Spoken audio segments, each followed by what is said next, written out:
this is the channel for conscious leadership through integrity. I want to thank you for joining me. And just so you know, if you want to elevate your life or your business to the next level, please hit the subscribe button. And let's just jump right into it, because I know that your time is very precious. And I want to just share something very important to you. And that is about vulnerability versus perfectionism.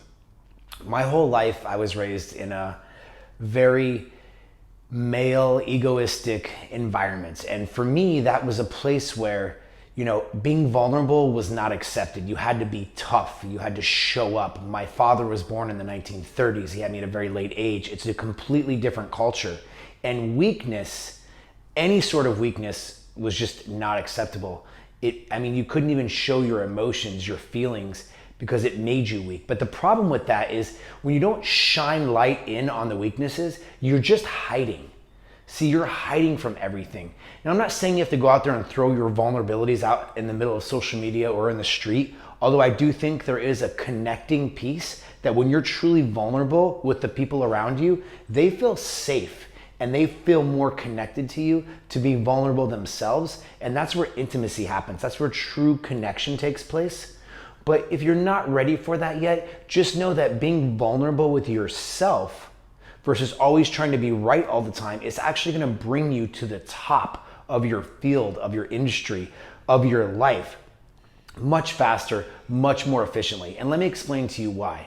See, when you choose perfectionism over vulnerability, what winds up happening is you're kind of like you're hiding from everything, and you're saying, I've got this, I'm good, instead of opening your mind and saying, let me peel away this conditioning, let me look at the reality of it, right? It'd be like trying to hide your numbers in your business or in your bank account, or we hide all the time, right? But when you sit down and you get real with yourself and you say, you know what, I am weak in this area. This is a place I would like to improve. This was a failure, or what I like to call an opportunity. These are ways for you to develop and grow. And when we hide from these ways to develop and grow, what winds up happening is that we don't really rise up. We kind of stay in this stagnant place, and we just keep hiding behind our ego. And we find little ways to make us feel better. Whether it's the hot chick that we have on our arm, or the watch we have on our wrist, or the car in our driveway, or we make some more money, or maybe we don't have any way to hide, so we just numb through, pills or drugs or alcohol. But at the end of the day, if you really want to step up to the plate and be the best version of yourself, you have to show your weaknesses. If you don't show yourself your weaknesses and shine the light in on those vulnerabilities, you will not grow from them. You will not improve from them. And that's really hard for the ego.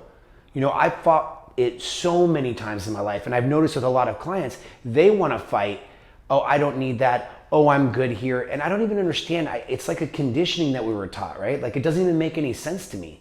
Like, why is it wrong to fail? I always use the baby analogy. When the baby falls, trying to crawl to walk, you don't yell at the baby and be like, oh, you fucked up, look what you did. You encourage the baby to stand up and walk again, and they fall a little less and a little less and a little less until they actually continue to walk. Where we lost that along the way, I have no idea, and I don't understand why. And we live in this culture where it's not okay to fail. And I can tell you right now that failure is the only way to success. You make what I consider developmental opportunities, quoting actually a student of mine, is when you make these failures, they give you a chance to really step into your power and grow from them and tweak. You're not going to step out there and have the perfect business. I read a statistic one time that the most successful people in the world make the wrong decision about 60% of the time. Now think about that for a minute. Like, these are the best of the best, and more than half of the time they're making the wrong decision. But what you don't understand is it is the process that makes you great. It is not the cerebral thinking. Yes, you need to plan. Yes, you can't just go out there and run with your hair on fire and blaze a trail without any methodical, logical planning. But at the end of the day, it is through the process of doing that you will grow the most, that you will exponentially grow. That's why I always tell my clients, I'm like, you have to do this work. Well, how do I want to be a better coach? Well, you go out and coach more. I want to be a better runner. We'll go out and run. You don't think about running.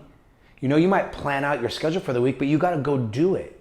And that's the point here, is that if you're cerebrally thinking about things in your mind and spinning around, and you're not being vulnerable about what's going on in your head, and you're trying to solve problems without actually processing them, then you don't actually show up as the best version of yourself. Somebody that's willing to go out there and make mistakes, they're gonna find out real quick what's wrong and what's right, and they're gonna fix it. And the moment they do that, they become exponentially better, while you are sitting on the sideline not doing anything because you're scared to look stupid. You know, I come from a jiu-jitsu background, and I can tell you that the people that are the best that I've seen are willing to put it all on the line. They go out there and they just show up. They show up consistently, and they put themselves in bad positions, and they get smashed and go, okay, how did I get smashed there? They don't, you know, the ones that I've seen that they try to hold on, don't give up any positions, don't put themselves in a bad position, those are the ones that don't grow. They don't get better. They keep doing the same shit over and over again because they're so scared that I don't want to get tapped out, or I'm just going to hold on. No, put it all out there. Make mistakes, because when you make a mistake, you can think about how you're going to solve it. See, if you hide all the time, you don't even get to those mistakes. You're 10 steps behind, because until you actually get to those mistakes, you won't be able to even know they exist, so that they can be brought to the surface, light can shine on them, and you can actually solve them. So that's what I really wanted to talk about with perfectionism and vulnerability, right? So if you show up in this world with this shield of perfectionism and you hide and you say, I'm the shit, I'm great, you know, good job me. Like, that's what this world teaches us, right? Like, pat on the back, like, you've got this, like, show up for yourself. Yeah, I think you should have confidence. I preach it all the time. I think you should believe in yourself. I think you should manifest and see where you're going to be in the future before it even happens. But you also should sit down, look yourself in the mirror and go, what the fuck is the truth right now? Where am I wavering? Where am I wobbly? Where could I improve? And what do I need? It's just a real conversation. And there's no emotion behind that. It doesn't have to be like, oh, you fucked up. And that's the point of this whole conversation we're having, is you didn't fuck up. You are learning, and you can only learn through failure. So that's what I wanted to say about that. Please drop your comments. I want to hear what you think about this, what failures you've had that you now see as opportunities and you've reframed in your life. You know, if this is something that you think would be valuable for somebody, please share it. And if you're interested, click the subscribe button. I'm going to drop videos every Thursday, and I look forward to hearing from you. This is Mark Anthony Longlet, and this is Evolved Entrepreneur.